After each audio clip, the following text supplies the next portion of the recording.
Si Yuto ay isang ganap na taunang lalaki na hindi man lang niya maakit ang isang babae.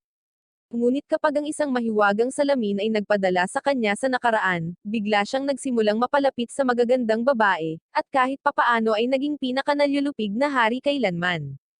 Nagsisimula ito sa isang magandang babae, si Felica, na naliligo sa isang lawa sa ilalim ng maliwanag na liwanag ng buwan. Sa tabi lamang ng lawa, ginagamit ni Yuto ang kanyang telepono para malaman ang tungkol sa isang diskarte sa digmaan, na tinatawag na funk formation na napakabisya sa sinaunang Greece. Sa sandaling iyon, niyakap siya ni Felica mula sa likuran at hiniling na asikasuhin siya sa halip na kung ano ang ginagawa niya. Inihayag ng Yuto na nagsasaliksik siya ng mga diskarte sa digmaan, dahil mayroon silang paparating na labanan bukas. Ipinaalala niya sa kanya na ang pagtulog ay kailangan bago ang labanan, pinapayuhan siya na matulog dahil siya ang kanilang patriarka, pagkatapos ng lahat. Sa sandaling iyon, tumangala si Yuto sa langit at sinabing ang mga bituin sa gabi sa kanyang mukha ay ang tanging bagay na hindi nagbabago sa mundong ito. Kinabukasan, pumila ang mga tauhan ni Yuto sa falling formation, at habang sinusugod sila ng mga kalaban, madali silang na-atake dahil sa siksikan na formation. Si Yuto ay nanonood mula sa itaas, at pinupuri siya ni Felica para sa kanyang strategic prowess at napakalaking armas. Gayunpaman, pinarangalan ni Yuto si Alexander the Great para sa pagbuo ng ganitong pormasayo ng mga spearmen, ngunit hindi alam ni Felica kung sino iyon dahil nasa ibang mundo sila. Nakita ni Yuto na sila ang nangunguna sa labanan, at ipinadala ang kanyang mga tropa upang pawiin ang mga puwersa ng kaaway.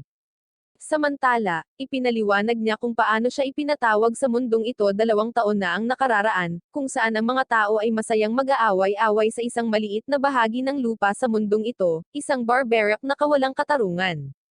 Kahit papaano ay tumaas si Yuto sa posisyon ng patriarch ng World Clan, at may kapangyarihang tukuyin kung sino ang mabubuhay at masasawi. Sa sandaling iyon, isang araw ang inilunsad sa kanya, ngunit siya ay nailigtas ni Felica, na gumagamit ng mahiwagang kapangyarihan upang pigilan ang palaso.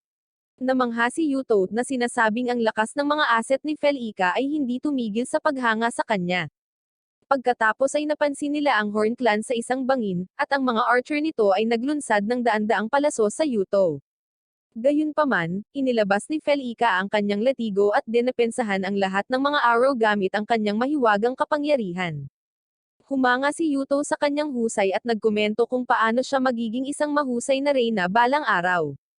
Ngunit ang isang tronong gustong upuan ni Felica ay ang mukha ni Yuto. Pagkatapos ay nagkomento siya kung paano umabot sa malayong likuran ang labanan, ibig sabihin, ang mga linya sa harap ay dapat na maraming pinagdadaanan. Nag-aalala si Yuto tungkol sa isa sa kanyang mga kasama, si Ron, na lumalaban sa frontline, ngunit sinabihan siya ni Felica na huwag mag-alala dahil siya ang pinakamalakas na mandirigma. Pagkatapos, narinig nila ang balita na natalo ni Ron ang commander ng kalaban at ang tagumpay ay kanila na. Pagkatapos noon, bumalik si Ron gamit ang isang kabayo upang matiyak na hindi masasaktan si Yuto, at inihayag na nanalo siya sa labanan nang hindi nagtamo ng anumang pinsala. Gusto siyang gantimpalaan ni Yuto para sa kanyang mga pagsusumikap, kaya namula siya at humingi sa kanya ng tapik sa ulo. Kapag sinimulan nila siyang kutsain, siya ay nagalak na nagpapaliwanag kung paano kabilang sa pinakamalaking karangalan ang makatanggap ng isang tapik sa ulo para sa kanyang uri. Pagkatapos ay tinanong ni Yuto kung ano ang ginawa niya sa pinuno ng Horn Clan, at ibinunyag niya na siya ay nasa kustodiya ng mga sundalo. Pagkatapos ay nagpasya si Yuto na makipagkita sa pinuno para sa isang kasunduan sa kapayapaan, ngunit nabigla siyang malaman na ang kanilang pinuno ay isang babae lamang na nagngangalang Linier. Pagkatapos ay tinanong ni Yuto kung gusto niyang sumama sa kanya, ngunit si Linia ay nagdahilan at sinabing hindi siya sasali sa isang talunan na tulad niya. Pagkatapos ay nagsimulang magsalita si Felica tungkol sa kung paano sila namahala muli sa isang mas malaking bagay salamat kay Yuto, ngunit nang tawagin siya ni Linia na isang lalaki lamang, si Ron ay nainis at inutusan siyang bantayan ang kanyang bibig. Gayunpaman, sinabihan ni Yuto ang mga babae na umatras at tratuhin si Linia ng may paggalang, na naging dahilan upang siya ay tuluyang masira. Muli niya itong inalok na maging bahagi ng kanyang pamilya, ngunit nang magalang na tumanggi si Linier, sinabi ni Yuto na ang kanyang lungsod ay magduruse sa parehong kapalaran gaya ng Van. Lumalabas may tsismis na sinunog ni Yuto ang buong lungsod na iyon kasama ang kanilang populasyon dahil tumanggi ang kanilang pinuno na sumama sa kanyang pamilya. Sa takot para sa buhay ng kanyang mga tao, si Linnea ay nag-aalangan na tinanggap ang kanyang panukala at naging kanyang kasamahan. Matapos siyang ilayo, napaluhod si Yuto at nakahinga ng maluwag. Pabirong nagkomento si Felica kung paano hindi kinaya ng lalaking sumunog sa isang buong lungsod ang isang babae, ngunit sigurado si Ron na mabait siyang tao at walang ginawang ganoon. Pagkatapos ay inaanyayahan siya ni Felica na galugarin ang hindi pa natukoy na teritoryo, na sinasabi sa lalaki na huwag masyadong pahirapan ang kanyang sarili. Nang maibsan ang kanyang stress, nagpa siya si Yuto na bumalik sa kanilang sariling lungsod. Sa pagbabalik, nakatanggap siya ng mainit na pagtanggap mula sa kanyang mga tao, at iminungkahi ni Felica na tumugon sa kanila, na ginawa niya sa pamamagitan ng pagbunot ng kanyang espada. Nang maglaon, binati siya ng dalawang matatanda sa kanyang tagumpay, na iginiit kung paano sila nanalangin sa kanilang Diyosa para sa kanyang tagumpay. Ayaw silang harapin ni Yuto at nagpas siyang umalis, ngunit mahigpit nilang ipinaalala sa kanya na sila ang mga kapatid ng huling patriyarka at humihingi ng paggalang. Nang makita siyang nagmamadali, pumasok si Felica upang makinig sa kanilang mga salita habang si Yuto ay nauuna sa palasyo. Pagdating sa loob, tinawagan niya ang isang babae, si Mitsuki, mula sa kanyang orihinal na mundo, ipaalam sa kanya na ligtas siya. Pagkatapos ay hiniling niya sa kanya na patuloy na maghanap ng paraan pabalik sa kanya, na sinasabing maghihintay siya sa kanya hanggat kinakailangan. Sa gabi, habang nakahiga siya, pinaghihinalaan niya na ang lugar na kanyang kinaroroonan ay maaaring hindi mula sa ibang mundo ngunit sa halip ay isang lugar sa Earth. Batay sa kakulangan ng teknolohiya, naniniwala siya na siya ay nasa pagitan ng 1300 hanggang 2000 BC, at ang kanyang paniniwala ay higit na pinalakas dahil ang mga konstelasyon ay eksaktong kapareho ng mga ito sa Earth. Kinabukasan, ginaisang siya ni Felica at Ron, ipinaalam na handa na ang almusal. Gayunpaman, napansin ni Felica na si Yuto ay nagkakaroon ng matigas na simula sa araw at nag-aalok na alisin ang bars sa kanyang asset. Napansin ni Ron na hindi comfortable si Yuto at inutusan siyang umatras, ngunit ipinaliwanag ni Felica ang konsepto ng pagpaparami, at biglang gusto rin niyang subukan ito. Ang tanging gustong subukan ni Yuto ay ang almusal, at habang kumakain ng kanyang tinapay, napagtanto niyang kakailanganin nila ng maraming bakal na armas para makipagpayapaan sa Horn Clan. Pagbisita sa forge, binati siya ni Ingrid na tila masyadong abala sa paggawa ng mga armas upang malaman na bumalik na siya sa lungsod. Matapos hilingin kay Ingrid na gumawa ng mga sandata para sa Horn Clan, binisita niya ang pari na si Alexis para maisagawa niya ang Chalice of Allegiance, dahil ang ritual na ito ay tinatanggap ng lahat sa panahong ito. Ginagamit ito ng Wolf Clan para alisin ang lahat ng oposisyon at gawing mga kaalyado ang kanilang mga kalaban. Nang maglaon, nakatagpo ni Linnea si Yuto ng pribado at nakiusap sa kanya na tratuhin ang kanyang mga tao tulad ng pakikitungo niya sa kanyang sarili. Tinatapik ni Yuto ang kanyang ulo, ipinapaalam sa kanya na siya at ang kanyang mga tao ay nasa ligtas na mga kamay. Sa sandaling iyon, nagpakita si Felica na may apurahang mensahe, at tinipon ni Yuto ang mga matatanda sa silid ng pagpapayo. Ipinaliwanag niya na ang pinakamalaking angkan sa kanluran, ang Wu Clan, ay sumalakay sa kanilang bagong kaalyado, ang Horn Clan, at nakuha ang kanilang kuta sa hangganan. Ang Horn Clan ay nagpapagaling pa rin mula sa kanilang kamakailang pagkatalo, at narito pa rin si Linnea, kaya nagmumungkahi si Yuto na maglunsad kaagad ng isang rescue mission. Sinabi ng isa sa mga matatanda, si Bruno, na hindi nila ito problema, na nagiging sanhi ng lahat ng mga matatanda na magalit sa likod niya. Habang si Linnea ay lumuluha para sa kanyang mga tao, si Yuto ay naiinis sa lahat, pinatahimik silang lahat at nangakong gagawin ang lahat sa kanyang kapangyarihan upang tulungan ang Horn Clan. Hangang-hanga si Linnea sa kanyang malaking puso, at handa siyang lumuhod para mas makitang mabuti ang kanyang pagkabukas palad. Noong gabing iyon, habang ang Hoof Army ay nagkakampo sa hangganan kasama ang patriyarka nila, si Yuto ay pinadala si Ron kasama ang ilang mga kabalyeryo upang pukawin ang kaguluhan sa mga puwersa ng kaaway. Sumugod si Ron at kanyang mga kasama, at sinalakay nila ang ilan sa Hoof Army at tumakbo pabalik sa base na iniiwan silang nalilito at nakabantay sa buong gabi. Kinabukasan, sinabi ng isang gwardya kay Linnea na ang Hoof Army ay ganap na nagkakagulo, na nag-iwan sa kanya ng parehong impressed at bahagyang pagkagalak sa kung paano winasak ni Ron ang isang buong hukbo gamit lamang ang isang maliit na fleet. Naalala niya kung paano sinalungat ni Yuto ang buong konseho upang tulungan ang kanyang mga tao, at pinadala si Ron para pamunuan ang Muscle Squad laban sa Hoof Army. Pagkatapos ay hiniling niya kay Bokal na buuin ang pangunahing tropa, at sinabihan si Ingrid na hayaan si Linnea na pamunuan ang mga kabalyero. Sa una ay nag-alinlangan si Ingrid dahil si Linnea ay mula sa ibang bansa, ngunit sinabi ni Yuto na siya ay bahagi ng kanyang pamilya anuman. Panghuli, hiniling niya kay Linnea na bumalik sa Horn Clan at magtipon ng mga tropa, at ginawa niya ang eksaktong hiniling. Sa sandaling iyon, dumating ang isa sa kanyang mga tauhan at sinabi sa kanya na ang Wolf Army ay darating sa kanilang lungsod sa lalong madaling panahon. Nang maglaon, lumabas si Linnea sa isang malaking hukbo at binati sina Yuto at Felika. Kinabahan siya nang makitang muli ang lalaki, ngunit ipinaalala ni Yuto sa kanya na kailangan niya ang kalmadong ulo dahil siya ang Supreme Commander. Nang malaman na kalahating araw na lakad ang mga puwersa ng kaaway mula rito, sinabihan ni Yuto ang hukbo na kumain at uminom bago sila umalis para sa labanan. Pagkatapos ay binibigkas niya ang isang quote mula sa Sun Tzu, na nagmumungkahi ng pagpapakain ng mabuti sa iyong mga sundalo habang ang mga puwersa ng kaaway ay nag-aaksaya ng kanilang enerhiya sa pagmamartsa. Habang ang hukbo ni Ron ay kumakain at umiinom, ang Hoof Army ay nagmamarcha sa loob ng 3 araw na sunod-sunod, ganap na nawasak dahil sa tuwing naiisip nila ang tungkol sa pagtulog, si Ron at ang kanyang mga kabalyeryo ay sumusugod na parang alarm clock na hindi tumitigil. Sa sandaling iyon, dumating ang isang mensahero at sinabi na ang mga kalaban ay umaatake muli, ngunit sa pagkakataong ito kasama ang kanilang buong hukbo. Habang tinitipon nila ang kanilang hukbo para sa pagtatanggol, si Ron at ang kanyang mga kabalyeryo ay nagtatago sa kagubatan, pinapanood silang gumagalaw ang kanilang mga sarili.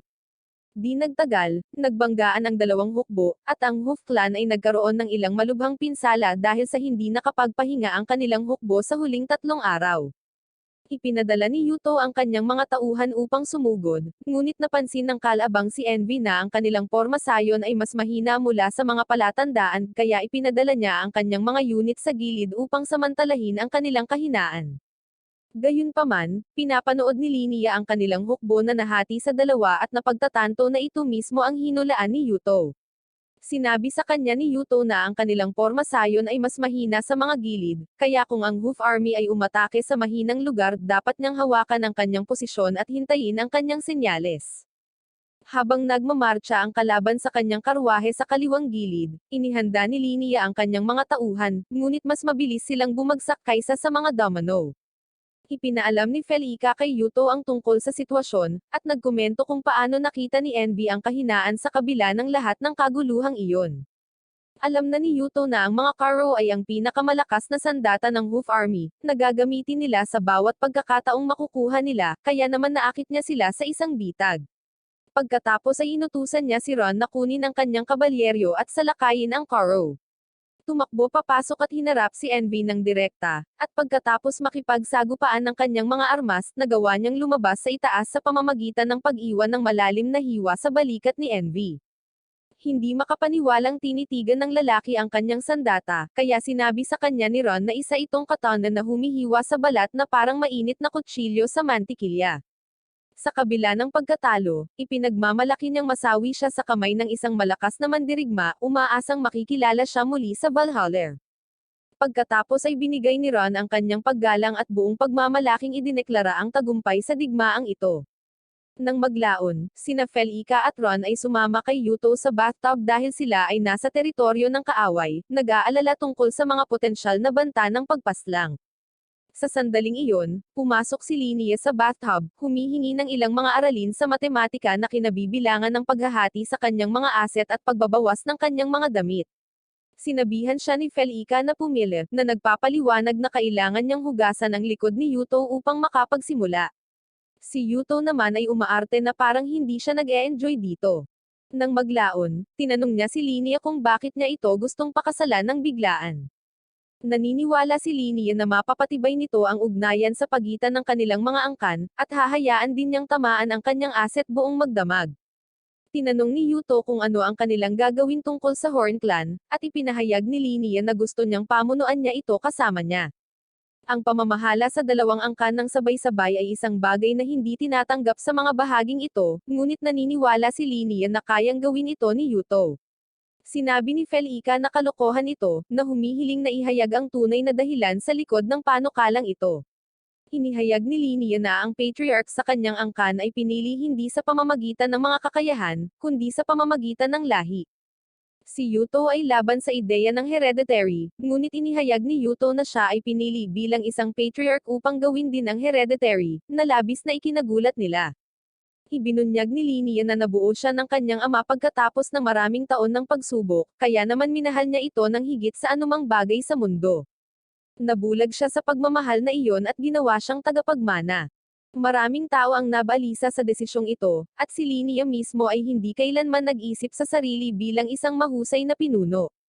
Sa kabila nito, gusto niyang makitang umunlad ang kanyang mga tao, at naniniwala siyang mas mahusay ang trabaho ni Yuto kaysa sa kanya. Ito ang dahilan kung bakit gusto niyang pakasalan siya, ngunit napansin ni Felica na kinakabahan si Yuto at nagsasalita siya para sa kanya. Sinabi niya na kailangan ni Yuto na kumonsulta sa kanyang sariling mga tao bago sabihing oo, kaya't ngayon ay sabik na naghihintay ng tugon si Linnea. Nang maglaon, habang banibihisan siya ni Felica para sa ritual ng tagumpay, nagkomento si Yuto kung gaano kaiba ang hitsura ng lugar na ito sa kanilang sariling lungsod. Nalungkot si Felica, binanggit kung paano niya pamumunuan din ang lupaing ito kung pakakasalan niya si Linnea. Nang tanungin niya kung bakit gusto niyang pakasalan niya si Linnea, ipinahayag ni Felica na alam niya ang tungkol sa plano nitong bumalik sa kanyang tahanan. Kaya, sa pamamagitan ng pagpayag sa kanya na lumaban para sa dalawang bansa, umaasa siyang mananatili si Yuto ng kaunti pa. Humingi ng paumanhin si Yuto, na inalala kung paano siya nasa tabi niya sa loob ng 2 taon, at hindi makatarungan para sa kanya na pag-usapan ang tungkol sa pag-uwi sa harap niya. Ipinahayag niya kung gaano siya nagmamalasakit sa kanya, ngunit mas hudyat iyon kay Felica na gusto na niyang umuwi. Kaya, ipinangako niyang tiyaking makakaalis si Linnea sa kanyang kandanggan. Lingid sa kanilang kaalaman, isang hindi inanyayahang panauhin ang patungo sa kanila. Pabalik sa palasyo, dalawang magkapatid na babae, sina Chris at Ali, ay sumusubaybay kay Yuto nang biglang bumahing si Chris, na nagpapakitang siya ay may sipon.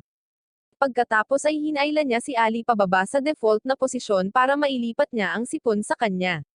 Nagprotesta si Ali, na sinasabing hindi niya gusto ang kanyang mga mikrobyo, ngunit minamanipula niya siya sa kung ano man ito. Nang maglaon, pagkatapos gawin ni Yuto ang ritual ng tagumpay, ang lahat ay inihahanda sa masarap na pagkain. Nang makaupo na si Yuto para kumain, nandyan si Linnea para pasayahin siya, na nagpapa-awkward sa kanya pagkatapos ng huli nilang pag-uusap.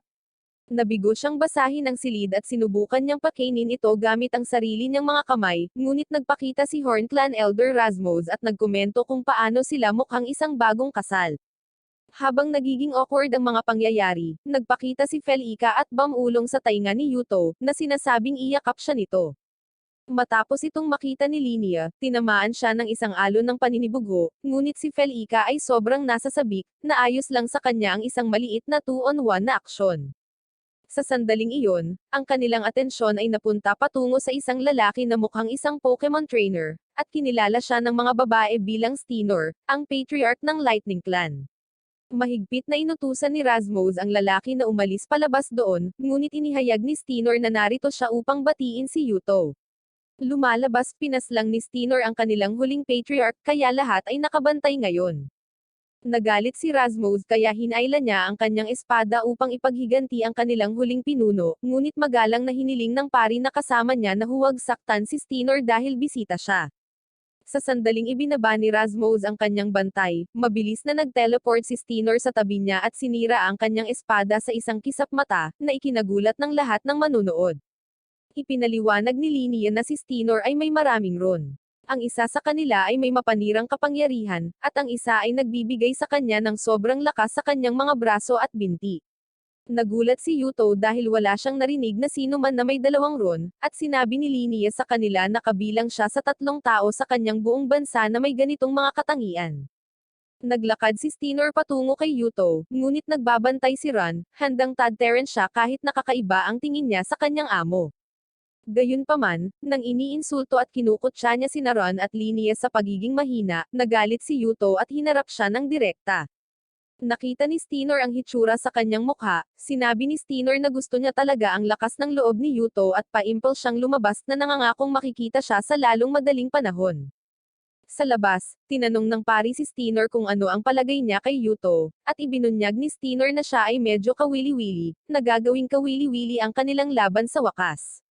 Nang gabing iyon, si Yuto ay pinagalitan ni Mitsuki dahil sa hindi pagtawag sa kanya sa loob ng 3 linggo. Pagkatapos ay nagsimula siyang umiyak na nagpapahayag kung gaano siya nag-aalala tungkol sa kanyang kaligtasan. Inaalo siya ni Yuto na sinasabing ligtas siya at hindi magkakaroon ng anumang digmaan sa lalong madaling panahon. Kinabukasan, naglibot si Yuto sa merkado, at ipinakita ni Felica na umuunlad ang kanilang ekonomiya salamat sa mga imbensyon na dinala ni Yuko mula sa kanyang sariling mundo.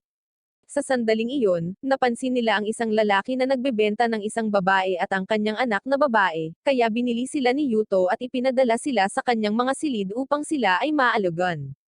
Lingid sa kanyang kaalaman, sina Chris at Ali ay nanonood at nakitang kawili-wili ang kanyang pakikiramay sa mga mahihirap. Nang maglaon, habang siya ay nalunod sa mga papeles, nagpakita si Felica upang tumulong ngunit nagsimulang maalala ang kanilang naunang pag-uusap. Sa sandaling iyon, lumabas si Ron, na nagsasabi sa kanya na humiling ng audience ang Clocklands at mga lalaki. Sa sandaling iyon, si Chris at Ali ay lumabas sa silid ng mag-isa, na nagpapakitang hindi sila makapaghintay na makita ang mukha ng kanilang magiging asawa. Pagkatapos ay minanipula ni Chris si Ali upang aminin na kasalanan niya ang lahat at humihingi siya ng tawad kay Yuto. Kaya ngayon, natigil siya sa babaeng mahilig sa patatas at sa masamang mastermind. Hiniling ni Yuto sa kanila na lumakad sa paraan ng kanilang pagpasok na nagpapakitang mayroon na siyang sapat na mga babae sa kanyang lugar. Gayunpaman, ipinahayag ni Chris na alam niya ang panukala ni Linnea at ang katotohanan tungkol sa mga pagpaslang, na nagbabantang gagamitin ito laban kay Yuto. Nang makita kung gaano karaming impormasyon ang alam ng mga babae na ito, inaalok sila ni Yuto ng pagkakataong maging mga kasamahan niya. Ibinunyag ni Ali na wala siyang intensyon na hayaan siyang magkaroon ng sesyon, at pumunta lang siya dito para subukan siya. Nadismaya si Ron at sinabihan silang umalis kaagad, ngunit sinabihan siya ni Yuto na ikalma ang kanyang sarili at tinanong ang magkapatid na babae kung ano ang kanilang pinaplano. Sina Chris at Ali, pagkatapos ng isang klasikong pagpapakita ng hindi kapani-paniwalang pag-uugali at pagkatapos siyang pagmasdan ng ilang sandali, ay nagpa siya na maging kanyang mga anak na babae. Gayunpaman, si Yuto ay hindi namimigay ng mga libreng candy, na nagpapakita na kailangan nilang patunayan ang kanilang sarili upang maging bahagi ng kanyang pamilya. Nang sumunod na gabi, napanaginipan ni Linnea si Yuto na may sesyon sa kanya, at ginaisang siya ng isang gwardya na nagsasabi sa kanya na darating si Yuto para sa isang inspeksyon. Kinabukasan, naglalakbay si Yuto kasama ang kanyang pangkat ng mga babae, at ipinakita ni Chris ang kanyang kakayahang kanselahin ang headwind, na nagpapahintulot sa kanila na magpatakbo ng mas mabilis.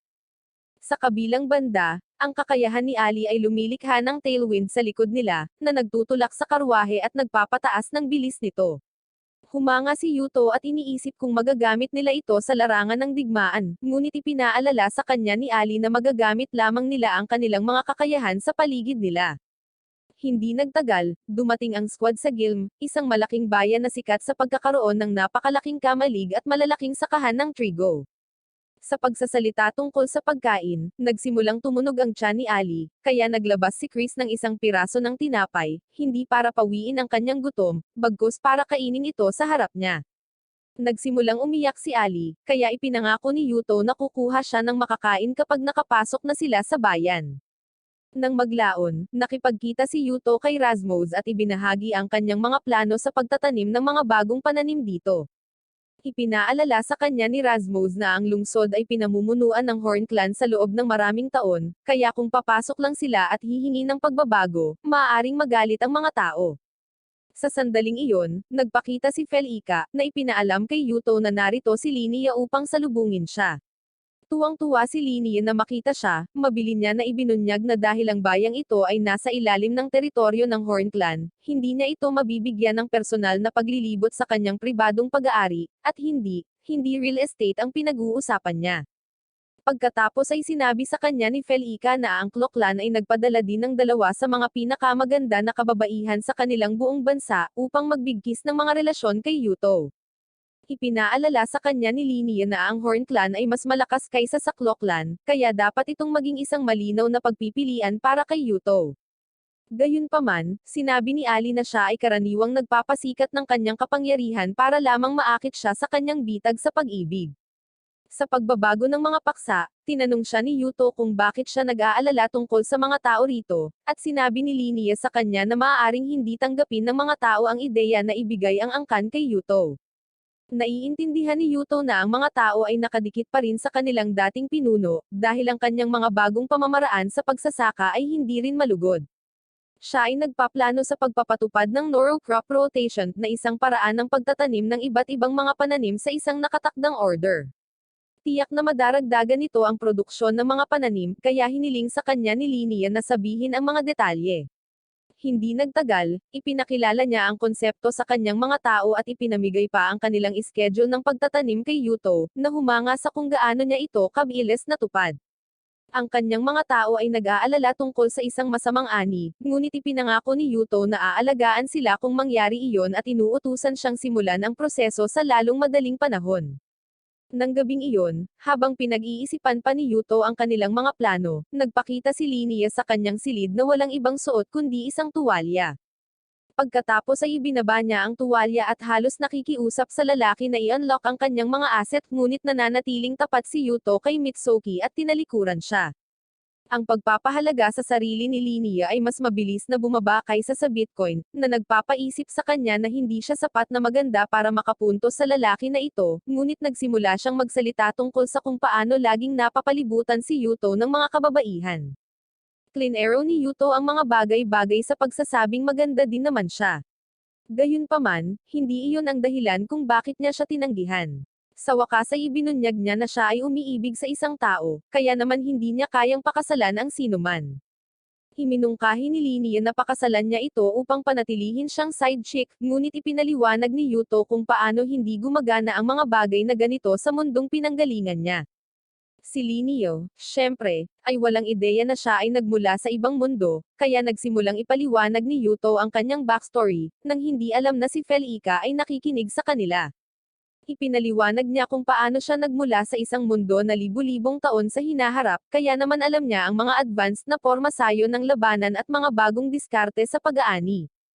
Sa kabila ng pagkagulat sa una, naniniwala si Linnea sa kanyang kwento dahil si Yuto nga ay nagdala sa kanila ng maraming teknolohiya sa hinaharap. Pagkatapos ay ipinaliwanag niya kung paano naghihintay sa kanya ang babaeng mahal niya pabalik sa kanyang sariling mundo, at isiniwalat ni Linnea kung gaano siya nagseselos na may mahal siyang iba. Pagkatapos ay sinimula ni Yuto na ipaliwanag kung ano siya, na may cute na hitsura sa kanyang mukha, na nagpapahayag ng kanyang nais na bumalik sa kanya sa lalong madaling panahon. Gayunpaman, nag-aalala si Linnea na ang kanyang mga tao ay may iwan sa alikabok nang wala siya, na naniniwala sa kanyang sarili na isang walang kakayahan na pinuno na nakakuha lamang ng trono salamat sa kanyang ama. Gayunpaman, binibigyan siya ni Yuto ng ganap na pag-uusap na nagpapaliwanag kung paano nariyan lamang ang mga limitasyon kung hahayaan mo sila, at kung paano dapat matuto ang isang tao mula sa kanyang mga nakaraang pagkakamali. Sa sandaling iyon, nagpakita sina Felica at Chris na inihayag na ang Lightning Clan ay naghahanda para sa digmaan. Habang nakaupo sila upang talakayin ang bagay na ito, hindi maisip ni Yuto kung bakit nagsasagawa si Steiner ng ganoong marahas na mga hakbang upang makuha ang kanyang atensyon.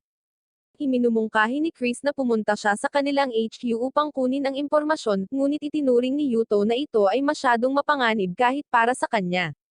Gayunpaman, ginaisang ni Chris si Ali at hiniling sa kanya na kunin si Rasmus bilang isang pagpapakita ng kanilang kapangyarihan. Nakapagtataka, si Ali ay nag-teleport sa kanyang likuran, na may hawak na kutsilyo sa kanyang lalamunan, kaya napagtanto nila na ang dalawang ito ay mas matalino kaysa sa aktwal nilang ginawa. Ipinaliwanag ni Chris na ang kanilang mga kasanayan ay maaaring hindi maganda sa larangan ng digmaan, ngunit sila ay mga bihasang asasin na maaaring kumuha ng anumang target nang hindi nagpapalam sa sinuman. Pagkatapos ay pumayag si Yuto na ipadala sila sa teritoryo ng kaaway, ngunit kailangan nilang gumawa ng panunumpa sa kanya bilang kapalit ng kanilang mga serbisyo. Nang maglaon, dumating sila sa isang ilog na nagmamarka sa hangganan sa pagitan ng dalawang lupain, at si Yuto ay nakaisip ng isang ideya upang talunin ang Lightning Clan. Humingi siya ng tulong kay Linnea sa isang bagay, na nagsasabi na siya lamang ang may kakayahang gawin ang gawaing ito. Sa gabi, bago magsimula ang aksyon, tinawagan ni Yuto si Mitsuki upang ipaalam sa kanya ang tungkol sa digmaan, na nangangakong makakalabas ito ng buhay. Nang maglaon, tinalakay niya ang layunin ng digmaang ito at nalaman na maaaring naghihiganti si Stinor sa pagkasawi ng kanyang kamag-anak na si Envy. Nalaman din niya na si Stinor ay nanalo sa bawat digmaan sa pamamagitan ng pagsugod sa mga puwersa ng kaaway dahil una, ang kanyang mga tao ay may mataas na moral, at pangalawa, siya ay isang puwersa na dapat isaalang-alang. Kumpiyansa si Yuto dahil kasama niya si Ron at isang lalaking nagngangalang Scarfield, ngunit marami pa siyang kailangan para manalo sa digmaang ito. Nalaman nila na pinabagsak ni Stinor ang isang ganap na ipinagtanggol na kuta ng mag-isa sa edad na 13, at ang kanyang diskarte ay diretsyong sumusugod sa pintuan. Gayunpaman, naniniwala si Yuto na mahina ang utak ng lalaki at sinabing hindi siya matatalo ng isang taong may mas mababang IQ kaysa sa kanya. Kinabukasan, nagpakita si Stinor kasama ang isang hukbo na 8,000 sa labas mismo ng mga pader na handang magmarcha sa unahan sa lungsod. Sa gabing iyon, sinasanay ni Ron si Yuto para sa paparating na labanan, ngunit halatang halata na hindi niya ito matatamaan kahit na nakapikit ito. Alam niyang naglilingkod siya sa isang walang pag-asa na layunin, nanalangin siya sa mga Diyos na bantayan siya. Kinabukasan, si Stinor ay nasa sabik na sumugod ng direkta, ngunit ang kanyang tagapayo na si Jolty at kapatid na si Ving ay nagmumungkahi na manatili siya at mag-obserbot dahil ang Wolf Clan ay kilala sa pagkakaroon ng mga advanced na armas. Sa pagsisimula ng labanan, ang mga arrowhead na gawa sa bakal ng Wolf Clan ay tumagos sa mga kahoy na kalasag ng Lightning Clan, na nagpapabagsak ng marami sa kanilang mga tauhan sa harapang linya. Gumagamit sila ng mga crossbow na naging kapaki-pakinabang ngunit mas matagal bago mag-reload. Agad na nakita ni Stinor ang kahinaan na iyon at inutusan ang kanyang mga tauhan na patuloy na sumugod. Kaya, inutusan ni Yuto ang mga crossbow na tumalikod na nagpapadala ng mga kabalyero sa mga linya sa harap. Nalalamangan ang mga tauhan ni Stinor sa pamamagitan ng paglalakad papunta sa Fink Formation. Pagkatapos ng masusing pagmamasid, napagtanto ni Stinor na ang tanging kakaiba ay ang pormasayon na ito at ang paggamit ng mga crossbow na ginagawa siyang kumpiyansa tungkol sa pag-atake. Pagkatapos ay hiniling niya kay Ving at Jolty na kunin ang kaliwa at kanang flanks ayon sa pagkakasunod-sunod habang sinusugod niya ang gitna. Si Yuto naman ay medyo nag-aalala dahil medyo madali para sa kanya ang digmaang ito. Sa kabila ng pag-alam na si Stinor ay isang ganap na tulale, hindi maiwasan ni Yuto na mag-isip ng kakaiba dahil hindi maabot ng isang tao ang ranggo ng Patriarch sa pamamagitan lamang ng pagiging malakas. Ipinadala niya si Ron at ang kanyang muscle squad upang salakayin ang kanilang gilid. Tinawag niya itong diskarteng hammer and anvil kung saan una nilang pinapabagsak ang kalaban gamit ang finks at pagkatapos ay tinatamaan sila mula sa gilid gamit ang mga kabayo. Upang kontrahin si Ron at ang kanyang mga tauhan, nagpadala si Stinor ng isang pangkat ng mga kabalyero na pinamumunuan ni Jolty. Alam ni Ron na si Jolty ang may pananagutan sa paggawa ng higit pang mga diskarte para sa Lightning Clan, kaya ang pagtalo sa kanya ay magiging malaking dagok kay Stinor. Mabilis na nadaig ni Ron ang matanda, ngunit bago niya makuha ang pagtatapos, si Stinor mismo ay nagpakita upang ipagtanggol siya. Habang pinaghahampas niya ang kanyang espada gamit ang martilyo ni Stinor, medyo maliwanag na hindi niya mapapanalo ang labanang ito sa pamamagitan ng manipis na lakas. Mabilis niyang inutusan ang kanyang mga tauhan na umatras, at ngayon ay nababasa si Yuto sa kanyang pantalon dahil ito ang unang pagkakataon na may sumalungat sa diskarte niyang ito. Inaasahan talaga ni Yuto na mangyayari ito, kaya sinabihan niya si Ron kanina na umalis doon sa ganoong kaso. Pagkatapos nito, si Stinor ay sumusugod sa gitna, ngunit tinawag siya ni Yuto bilang isang matapang na walang isip na umaasa sa lakas lamang. Inutusan niya ang kanyang mga tauhan na bumuo ng finks at ihinto si Stinor sa kanyang mga landas, ngunit ang lalaki ay may maliwanag na ideya na tumalon lamang sa ibabaw ng mga sibat, at dumaong sa loob ng mahinang lugar. Iniswing niya ang kanyang martilyo at pinabagsak ang 12 ng mga lalaki, na isang bagay na hindi inaasahan ni Yuto. Iminumungkahi ni Scarfield na umatras sila sa ngayon, na ipinapahayag ang kanyang nais na maging rearguard ni Yuto. Gusto ni Yuto na tapusin ang mga bagay-bagay dito, ngunit alam niyang hindi siya mananalo, kaya binati niya si Scarfield na good luck sa labanan at umatras. Sa kabilang banda, ang mga mandirigma ng Wolf Clan ay pinapagbagsak ng madali hanggang sa dumating si Scarfield sa mga linya sa harap at madaling hinarap ang martilyo ni Steanor. Nagawa pa niyang masugatan ang mukha ni Steanor na lubos na humanga dahil ito ang unang pagkakataon na may sino mang nagkaroon ng lakas ng loob na humarap sa kanya ng direkta. Nagkomento si Steanor kung paano mas malakas si Scarfield kaysa kay Ron, ngunit tiwala si Scarfield na malalampasan niya siya sa loob ng ilang taon. Sinabi ni Steanor sa lalaki na labanan siya dito at ngayon, ngunit humingi ng paumanhin si Scarfield na inihayag na wala siyang intensyon na labanan siya dito. Pagkatapos ay hinikayat niya ang mga tauhan ni Steanor na pagnakawan ang meteoric armor at mga sandata sa harap nila, na nagbibigay ng sapat na oras sa Wolf Clan para makatakas. Hinimok ni Steanor ang kanyang mga tauhan na iwanan ang mga armas at sundan sila, ngunit nagpakita si Jolty at sinabihan siyang magpahinga habang hinahawakan nila ang pagtugis. Iginiit ni Steanor na lumaban, ngunit ang kanyang tiyan ay nagsimulang umungal kaya't siya ay bumalik upang kumuha ng pagkain at magpahinga. Nang maglaon, nalaman niya na si Ving ay nasawi sa isang labanan kay Scarfield, na nag-iwan sa kanya sa lubos na pagkabigla. Sinimulan niyang sisihin si Jolty sa pagkasawi ni Ving, dahil siya ang nagmungkahi nito. Sa kabila ng pagiging itinapon, tapat pa rin si Jolty kay Steanor dahil naiintindihan niya kung ano ang ibig sabihin ng pagkawala ng kapatid sa dugo. Dahil sa kagustuhang ipaghiganti ang kanyang kapatid, bumangon si Steanor at sumusugod ng lahat ng mayroon siya. Nang makita ang Wolf Clan na tumatawid sa ilog, nauna si Steanor sa kanyang squad para lang maarang ni Scarfield. Si Steanor ay naghagis sa kanya ng mga pag-atake, ngunit lahat sila ay hinarap ni Scarfield ng may pagkapino, na nagpapaunawa sa kanya na ang kakayahan ni Scarfield ay walang kapares. Nang tumawid ang Wolf Clan sa ilog, agad na tumakbo pabalik si Scarfield, na nagpapaliwanag kung paano siya bumibili lamang ng oras para sa kanyang mga tao. Pagkatapos ay hiniling ni Steanor sa kanyang mga tauhan na sundan siya sa ilog, at si Yuto ay nakahinga ng maluwag dahil iyon mismo ang gusto niya. Ang plano niya ay lumaban saglit, magpanggap na talo, at painan ang kalaban sa isang bitag. Habang tumatawid si Steanor sa ilog, inilunsad niya ang daan-daang arrow ngunit nagawa niyang i-deflect ang mga ito gamit ang martilyo ni Thor.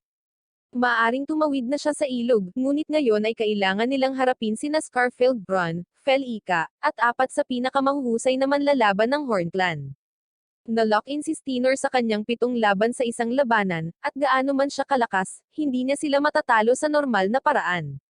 Napagtatanto na siya ay pumasok sa isang bitag, si Steanor ay naghanda na ina-activate ang kanyang kakayahan at dinasormahan si Ron sa isang solong atake.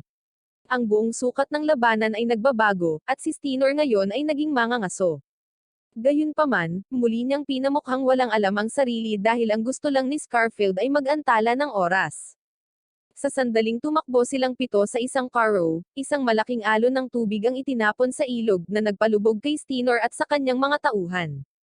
Lumalabas, hiniling ni Yuto kay Linia na panghawakan ang dam at pagkatapos ay hayaang bumuhos ang lahat ng tubig ng sabay-sabay sa kanyang senadoryas na eksakto kung ano ang ginawa niya. Hangang-hanga siya sa diskarte nito kaya tinawag niya itong Diyos ng digmaan, ngunit walang kredito si Yuto, at sinasabing manloloko siya na nagbabasa ng mga bagay na ito mula sa Wikipedia. Sa halip, pinahahalagahan niya si Linia, na mabilis na nagrally sa kanyang mga tauhan at nagtayo ng dam, na nagpapaalala sa kanya kung gaano siya kahusay sa isang pinuno. Pagkatapos ay ibinahagi ni Yuto ang kanyang 2 sentimo kay Steanor na nagpapaliwanag kung paano iyon nagpapaalala sa kanya kung gaano siya kawalang isip dati. Lingid sa kanilang kaalaman, nakaligtas si Steanor sa alon ng tubig at nakahiga sa tabi ng ilog na may maraming pinsala. Nang gabing iyon, tinawagan ni Yuto si Mitsuki, ipinaalam sa kanya na nanalo siya sa labanan at makakahanap na siya ng paraan para makauwi. Kinabukasan, nasa forge ni Ingrid si Yuto, nagsasanay sa paggawa ng mga glass cup sa pamamagitan ng paghihip sa metal pipe. Kapag nabigo siyang makuha ang hugis ng tama, hiniling niya sa kanya na subukan ito, ngunit si Ingrid ay naguguluhan dahil ito ay tulad ng pag-inom mula sa parehong straw kapag talagang hinaipan niya ang tubo. Dahan-dahan siyang niyakap ni Yuto mula sa likuran para ipakita ang kanyang suporta, nakikita kung gaano siya kagaling na umihip kaysa sa kanya. Hiniling niya kay Ingrid na i-mass produce ang mga cup na ito. Tuwang-tuwa si Ingrid sa mga papuri na nais niyang siya na lang ang humihip ng kanyang asset. Nang maglaon, inanyayahan ni Bokal ang mga babae, kabilang ang babae na nagngangalang Effie, ang iniligtas ni Yuto mula sa pagkaalipin, sa silid ng konseho, na inihayag na mayroon siyang apurahang bagay na dapat pag-usapan. Ipinaliwanag niya kung paano ginamit ni Yuto ang kanyang advanced na kaalaman para pamunuan ang Wolf Clan sa kasaganaan, ngunit ang lalaki ay hindi kailanman nagpapahinga sa trabaho. Ito ang dahilan kung bakit nais niyang ayusin ang isang bakasyon para kay Yuto sa paanan ng bundok Cherry, upang makapagpahinga siya sa kanyang isip at katawan. Iminumungkahi ni Bokal na ang mga babae ay maaaring sumama at gamitin ito bilang isang pagkakataon upang mapalapit sa kanya, kaya ngayon ay gutom na sila sa premium na asset ni Yuto. Samantala, tinawagan ni Yuto si Mitsuki, at nag-usap ang dalawa sa mga bagay-bagay.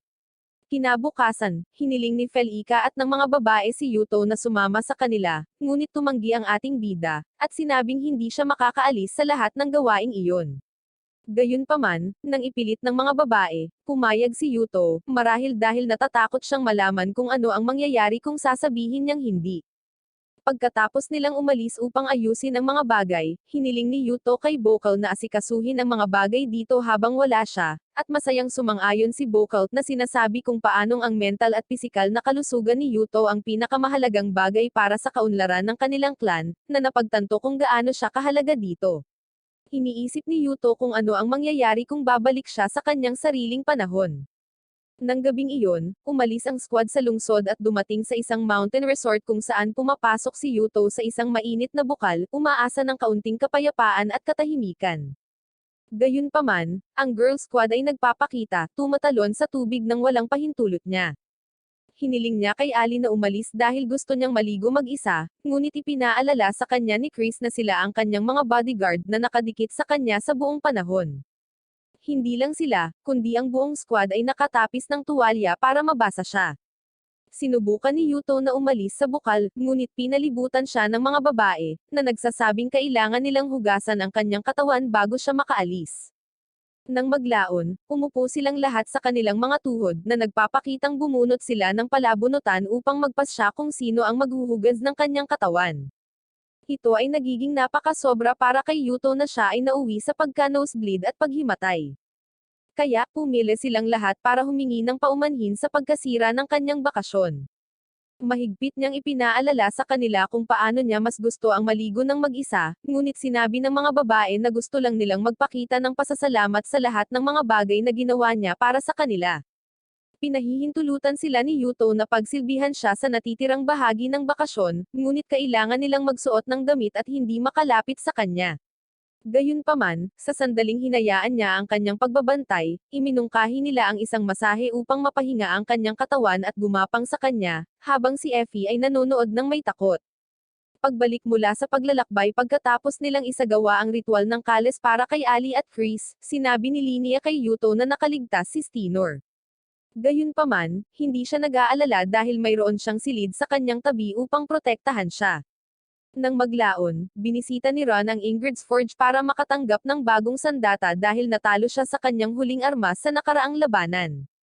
Nang makita kung gaano siya kalungkot, nainis si Ingrid na iniisip na hindi pinahahalagahan ni Ron ang kanyang trabaho, at nangakong hindi na siya muling gagawan ng sandata. Gayunpaman, ipinahayag ni Ron na gusto niya talagang gumawa ng sandata si Yuto para sa kanya. Sa sandaling iyon, pumasok si Yuto sa forge kasama si Felika na may dalang espada. Tuwang-tuwang hinugot ni Ron ang espada, natutuwang makita na ito ang parehong espada na nawala sa kanya habang nakikipaglaban kay Stinor. Pagkatapos nito, binisita nila ang palengke na puno ng mga customer na pumipila para bumili ng mga glass cup na ginawa sa kanila ni Yuto. Nagkomento si Felika kung paano nito mapapalakas pa ang ekonomiya, ngunit nag-aalala si Yuto na ang lahat ng pera ay mauubos dahil ang mga tao dito ay masyadong walang isip para gumawa ng anumang trabaho. Sa sandaling iyon, dumating si Effie na may dalang inumin para kay Yuto ngunit hindi sinasadyang nadapa ito at natapon sa kanya. Agad siyang lumuhad at nagsimulang humingi ng awa, ngunit tinapik ni Yuto ang kanyang ulo, ipinaalam sa kanya na ayos lang ang lahat. Pagkatapos ay nag-alok siya sa kanya ng ilang pagkain, ngunit nag-aalangan pa rin si Effie dahil karaniwang hindi trinatrato sa ganitong paraan ang mga alipin. Gayunpaman, ang kabaitan ni Yuto ay nagpapaluha sa kanya, na nagpapaalala sa kanya ng oras na siya ay kumakain kasama ang kanyang pamilya. Nang ibunyag niya na dati siyang nakatira sa isang malaking bahay, napagtanto ni Yuto na maaaring kabilang siya sa isang mayamang pamilya bago siya naging alipin. Kapag nagbasa si Effie ng isang karatula sa palengke, nalaman niyang marunong din itong magbasa. Kaya naman, hiniling niya kay Felica na bigyan siya ng compulsory education sa lahat ng bata para matuto silang magbasa sa murang edad. Ibinunyag ni Felica na hindi kayang bayaran ng mga tao ang mga mamahaling tutor kaya nag-aalok si Yuto na gawin itong ganap na libre upang ang susunod na henerasyon ng Wolf Clan ay lumaking mas mahusay kaysa sa kanilang mga magulang. Habang si Ron ay nasa sabik sa kanyang mga plano, si Felica ay mabilis na napagtanto na si Yuto ay nagpaplano para sa kung ano ang mangyayari kapag siya ay nawala, na iniiwan ang kanyang sarili na malungkot. Bago naging patriarka, naging matalik na magkaibigan sina Yuto at kapatid ni Felica na si Luffy. Kaya't gusto niyang magkaroon ng sesyon si Yuto kay Felica. Sa kabila ng pagsasabi ni Yuto na mayroon siyang isang babae sa bahay, si Luffy ay sobrang protektado kay Felica at pabirong sinabi sa kanya na mababali niya ang kanyang mga buto kapag pinaiyak niya ang kanyang kapatid. Nang maglaon, lahat sila ay ipinatawag ng dating patriarka, na isang matandang lalaki na nabuhay na sa kanyang mga araw ng kaluwalhatian. Pinuri niya ang mga ito para sa kanilang papel sa digmaan laban sa Clocklan, at pagkatapos ay humingi ng paumanhin para sa kanyang kawalan ng kakayahan sa paglalagay sa kanila sa panganib. Sinubukan ng mga elders ng angkan na purihin siya, na sinasabing marami na siyang nagawa para sa kanila, ngunit pinatigil sila ng matanda, na sinasabing hindi na niya kayang maging patriarka. Nais niyang magtalaga ng isang binata na maaaring mamuno sa kanilang angkan, at nakakagulat na pinili si Yuto sa halip na si Luffy.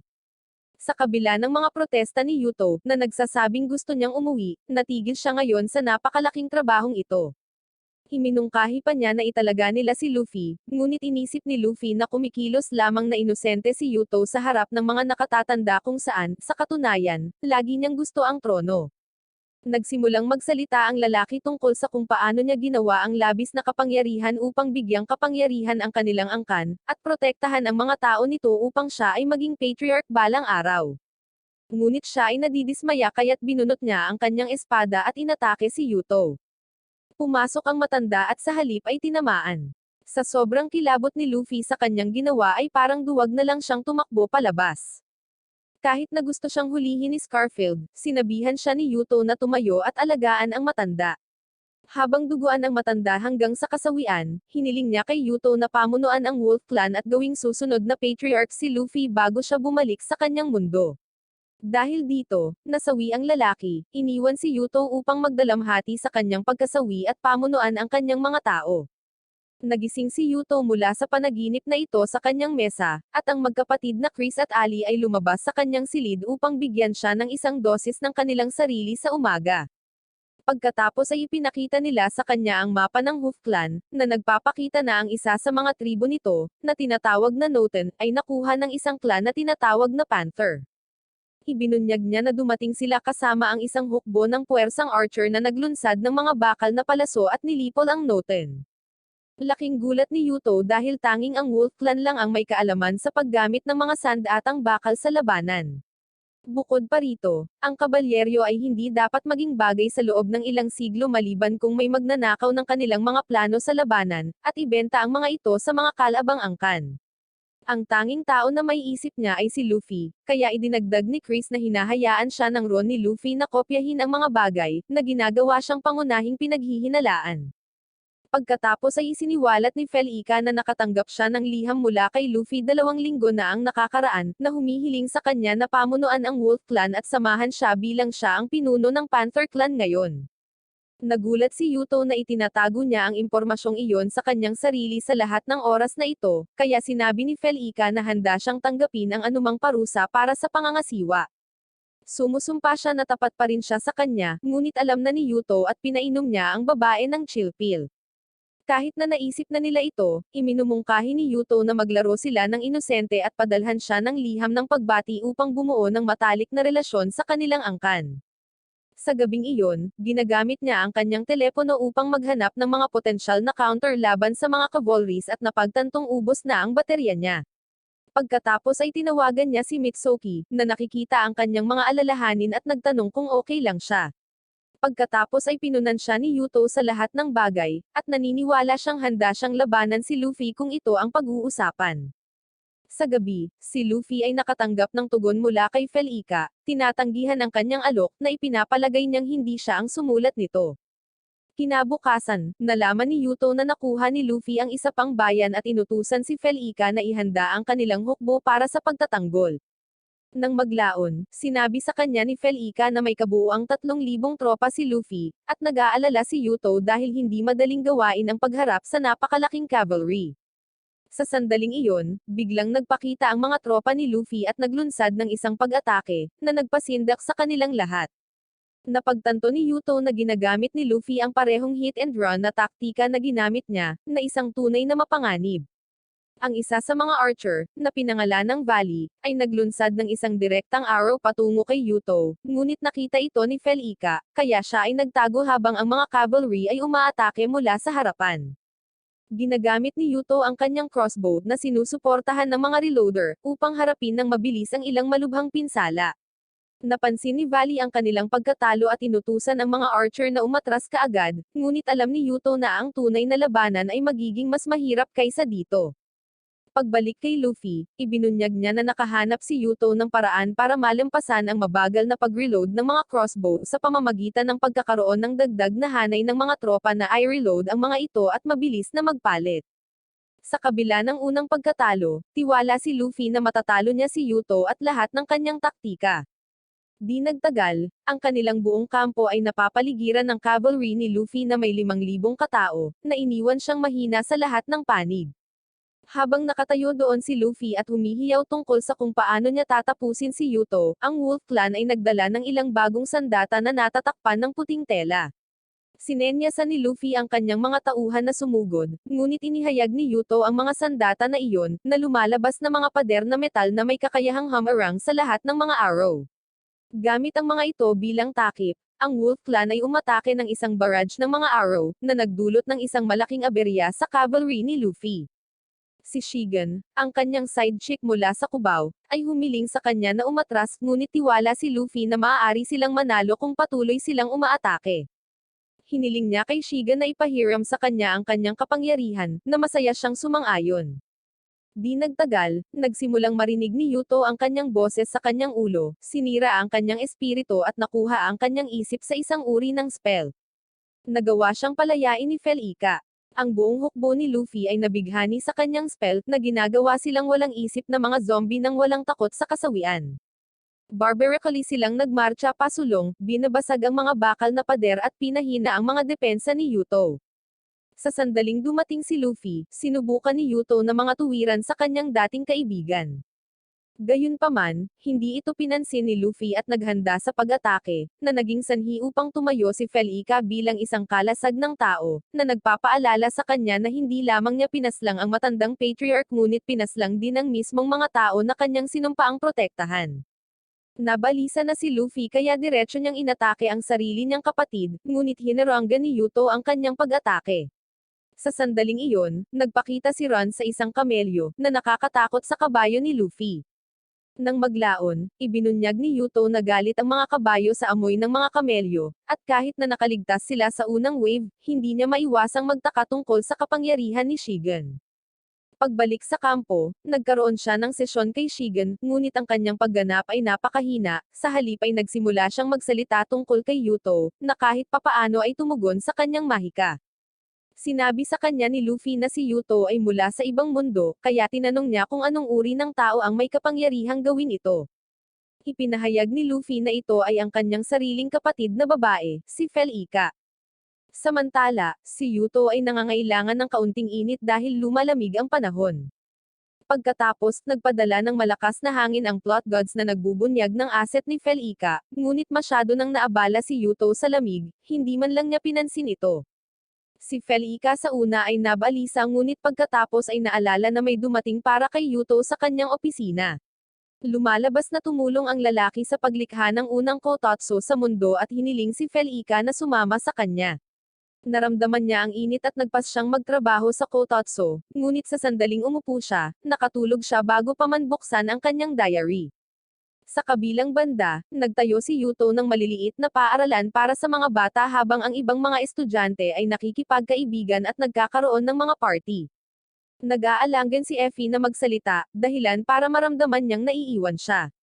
Nang maglaon, dumating siya sa opisina na may dalang inumin, at kapag nag-alok si Yuto ng kanyang merienda, parang gagawa siya ng kalapastanganan kung kakainin niya ang mga ito.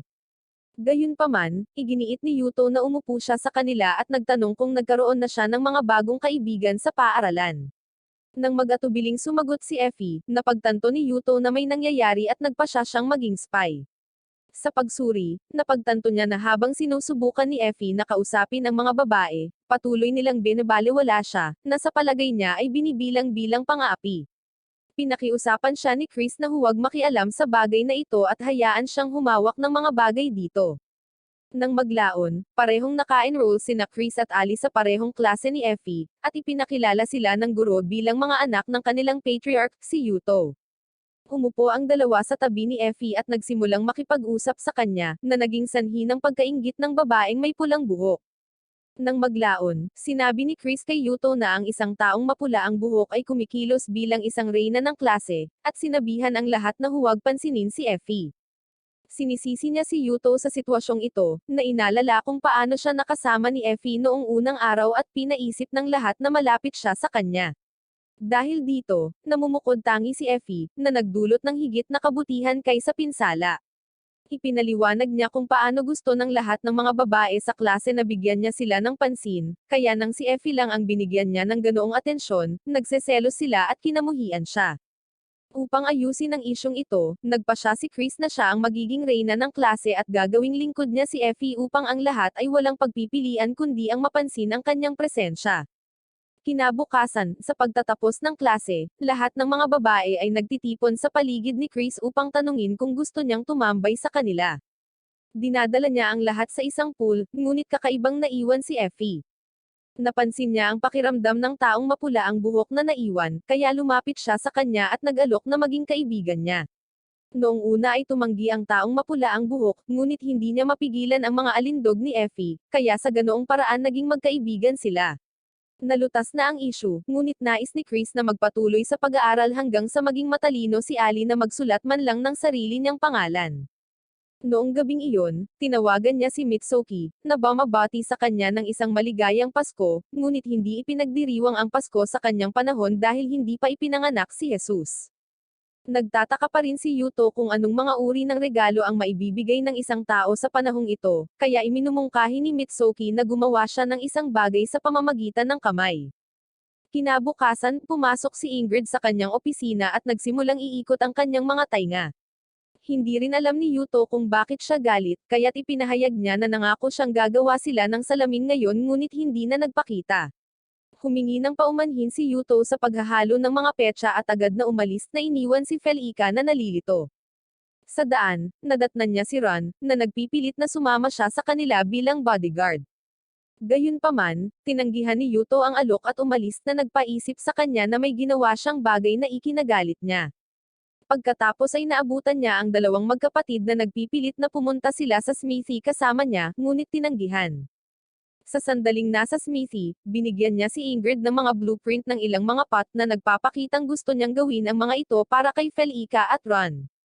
Galit na galit si Ingrid na iniisip na talagang katawa-tawa na nandito siya sa smithy na naglalaro ng Santa's Little Helper na gumagawa ng mga regalo upang ang lalaking ito ay makabigay ng regalo sa iba. Gayunpaman, sa lalong madaling panahon ay napagtanto niyang nag-iisa lang siya kasama si Yuto, kaya magagamit niya ang pagkakataong ito upang ipakita sa kanya na siya ay kasing husay ng iba pa sa kanila.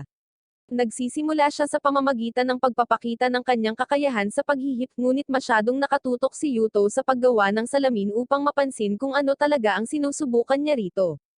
Samantala, nasa labas ng smithy ang team sister na naghahanap ng mga paraan para makapasok. Di nagtagal, nagawa ni Yuto na gumawa ng mga pandekorasyon na pot para kay Felica at Ron, ngunit naiinis si Ingrid dahil ginawa niya ang lahat ng gawain.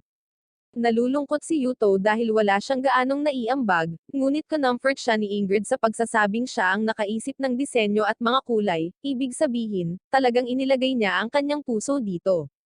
Pagkatapos ay natarante siya at sinubukan siyang hikayatin sa pamamagitan ng pagpapakita ng higit na balat, ngunit sinabi ni Yuto sa babae na huminto sa pag-arte na parang tibo na itinuturo ang mga kakaibang bagay na ginagawa niya sa paligid niya. Ang lahat ng mga bagay na iyon ay paraan ni Ingrid para ipamukas sa kanya na babae rin siya, ngunit nag-backfire ito kaya kailangan niyang suntukin ang mukha ng ating bida. Kinabukasan, sinimulan siyang iwasan ni Ingrid ngunit pinigilan siya ni Yuto at humingi ng paumanhin sa pagtawag sa kanya ng Tibo. Binigyan din siya nito ng pendant na ginawa niya para lang sa kanya, na nagpapakitang nilayon niyang suotan siya ng magagandang damit tulad ng isang ordinaryong babae. Kapag nagkomento siya na maganda siya kahit anong suot niya, tuwang-tuwa si Ingrid at tinanggap niya ang regalo. Samantala, nakipagtulungan si Luffy sa Lightning Clan upang makipagdigmas sa Wolf Clan. Kinabukasan, maagang gumising si Ron at nagayos. Sa pasilyo, nadatnan niya si Felika na may dalang basket ng prutas para kay Yuto. Nang tumalbog ang isa sa mga dalandan sa kanyang asset, nasalo ito ni Ron sa ere at tinanong kung paano siya may mas malalaking asset kaysa sa kanya. Pabirong itinanong ni Felika kung nagseselos ba siya, ngunit sinabi ni Ron na mas gusto niya silang maliit dahil mas malaki ang humahadlang kapag nakikipaglaban. Nagsimulang mag-isip si Felika kung ano ang nagiging normal na laki sa mundo kung saan nanggaling si Yuto. Samantala, si Mitsuki ay nakakakuha ng hands-on upgrade mula sa kanyang kaibigang si Rory, ngunit hiniling sa kanya na huminto bago siya magsimulang mag-enjoy dito. Pinipigilan ni Rory ang kanyang mga paghihimok at pinupuri ang kanyang pagluluto, sa pag-aakalang siya ay nagsasanay para sa kanyang kaibigan noong bata pang si Yuto. Nang marinig ang kanyang pangalan, nalungkot si Mitsuki, at sinimulan siyang talks-oy ni Rory sa pagsasabing tiyak na nagkakaroon ng sesyon si Yuto sa mga babae sa mundong iyon. Nang magalit si Mitsuki, ipinaalala niya sa kanya na hindi sila nagde-date ni Yuto, ngunit umaasa si Mitsuki sa sandaling makabalik siya. Dahil mag-iisa si Mitsuki sa bisperas ng bagong taon, inaanyayahan siya ni Rory sa kanyang lugar para sa gabi.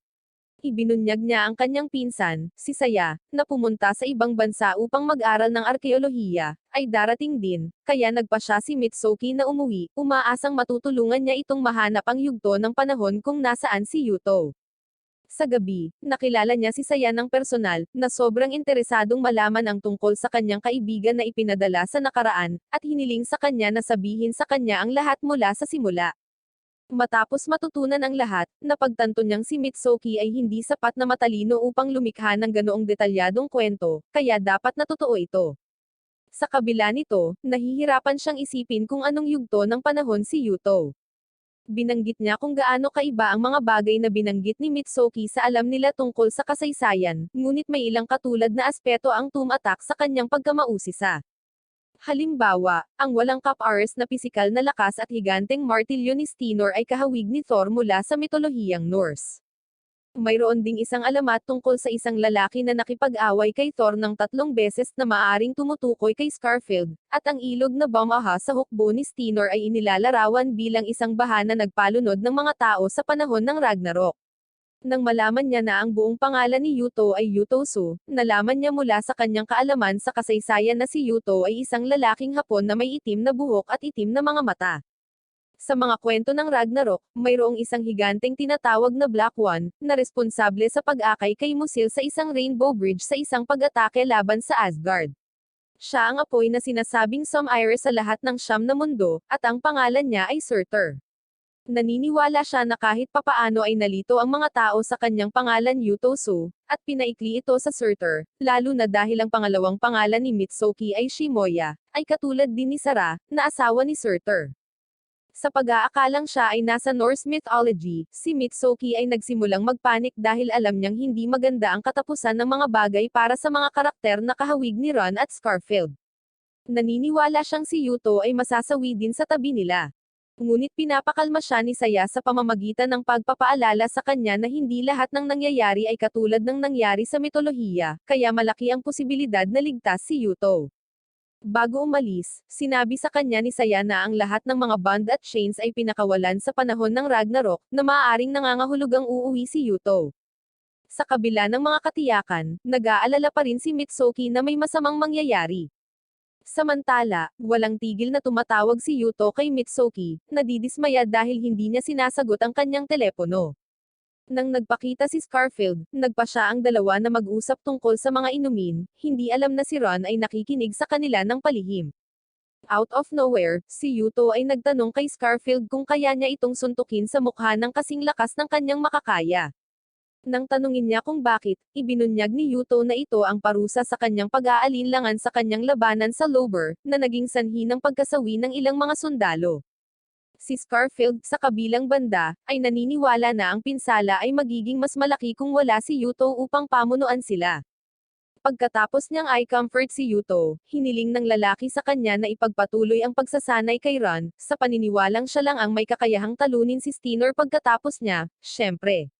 Nang marinig ito, nagpa siya si Ron na bumalik sa kanyang silid ngunit nakatagpo si Felica sa kalagitnaan, na nagpakita sa kanya ng kapa na ginawa nila upang pasalamatan si Yuto para sa kanyang mga serbisyo.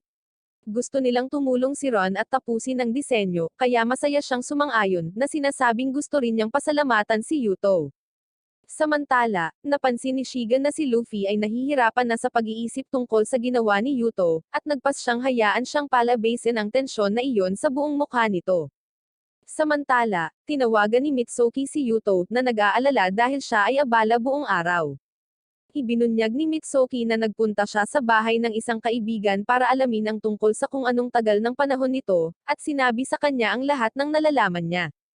Gayunpaman, si Yuto sa ilang kadahilanan ay patuloy na nagtatanong kung ang taong nagsabi sa kanya ng lahat ng ito ay lalaki or babae. Masakit ito kay Mitsuki, dahilan upang isipin niyang hindi naiintindihan ni Yuto ang kanyang nararamdaman. Bago sila makapag-usap pa, naubos ang baterya ng kanyang telepono, na nag-iwan sa kanya na nalilito sa kanyang reaksyon. Nang maglaon, namamasyal siya sa lungsod ng mag-isa at nadatnan niya sina Ali at Chris, na nagpapayo sa kanya na huwag lumabas ng mag-isa sa gabi. Sa sandaling iyon, napansin nila ang isang kaguluhan sa kalapit na bar at pumasok upang makita ang ilang mga lalaki na nakikipagtalo sa isang babae na kumikilos na parang isang total brat. Nakilala niya si Yuto sa pamamagitan ng boses na tinatawag siyang Black One. Habang lumilingon siya upang tingnan, nagulat si Yuto nang makitang kamukhang-kamukha ng dalaga ang kanyang childhood friend na si Mitsuki. Nang maglaon, bumalik ang pangkat sa kastilyo kung saan naghihintay si Felica kay Yuto, na ipinahayag ang kanyang nais na maging kanyang nag-iisang bantay. Sa sandaling iyon, ipinakita ni Yuto ang kamukha ni Mitsuki at ipinakilala siya bilang si Princess Leia ng Joklan sa maharlikang pamilya. Si Leia ay naglalakbay ng palihim, ngunit naisip nila na pinakamahusay na tanggapin siya bilang isang panauhin. Pagkatapos niyang umalis kasama si Yuto, tinawag ni Chris si Ron, na lihim na nagbabantay kay Yuto mula sa mga anino. Tinanong niya siya tungkol kay Leia, at ipinakita ni Chris na napakalakas niya na hindi nila siya matatalo, kahit na maunahan nila ito sa pag-atake. Gayunpaman, tiwala si Ron na hindi siya banta kay Yuto. Kinabukasan, nagsimulang makipagtalo si Leia sa mga gwardya na parang spoiled brat na humihiling sa kanila na papasukin siya sa forge, ngunit mayroon silang mga utos na huwag papasukin ang sinuman. Kailangang ipakita ni Yuto ang kanyang sarili upang mapawi ang sitwasyon, na inihayag na ang pagpasok sa forge ay ipinagbabawal sa mga hindi kabilang sa Wolf Clan. Sa sandaling iyon, binuksan ni Ingrid ang pinto at nagmamadaling lumabas sa pag-aakalang si Mitsuki ay dumating na rin sa mundong ito. Si Leia ay mukhang isang malaking tagahanga ni Ingrid na inihayag na narinig niya ang maraming magagandang bagay tungkol sa kanya. Tinanong ni Leia kung sino ang babaeng Mitsuki na ito at kung ano ang ibig sabihin ng pagdating sa mundong ito. Sinabi sa kanya ni Yuto na hindi siya mula sa mundong ito, na inihayag na tumingin siya sa isang banal na salamin na gawa sa tansong elven, na nagpadala sa kanya sa lugar kung saan gumaganap si Felica ng mahika. Naniniwala si Leia na kailangang may salamin ding elven sa mundong ito, na nagpapaliwanag kung paano ang imperyo ang nangunguna sa mundo sa pananaliksik sa elven copper at secret magics. Nangako siyang sasabihin sa kanila ang higit patungkol dito, ngunit una, kailangan mula nila siyang pakainin. Pagkatapos kumain ng hamburger, tinanong niya si Yuto kung ano ang gusto nitong malaman, at sinabi ng ating bida na gusto lang niyang umuwi. Napansin niya na si Felica ay walang sapat na divine power na nagmumula sa kanya, kaya halos imposible para sa kanya na magpatawag ng isang tao sa mundong ito. Kapag ibinunyag niya na kahit siya ay hindi ito magagawa ng kanyang buong lakas, medyo nag-aalinlangan si Yuto dahil hindi siya mukhang salamangkero. Gayunpaman, gumamit si Leia ng spell para pigilan si Yuto, na nagpapakita na mayroon siyang dalawahang rune. Binanggit ni Felica kung paanong dalawang tao lamang sa buong bansa ang may dalawahang rune, ang isa ay si Stinor, at ang isa ay si Divine Empress Sidria.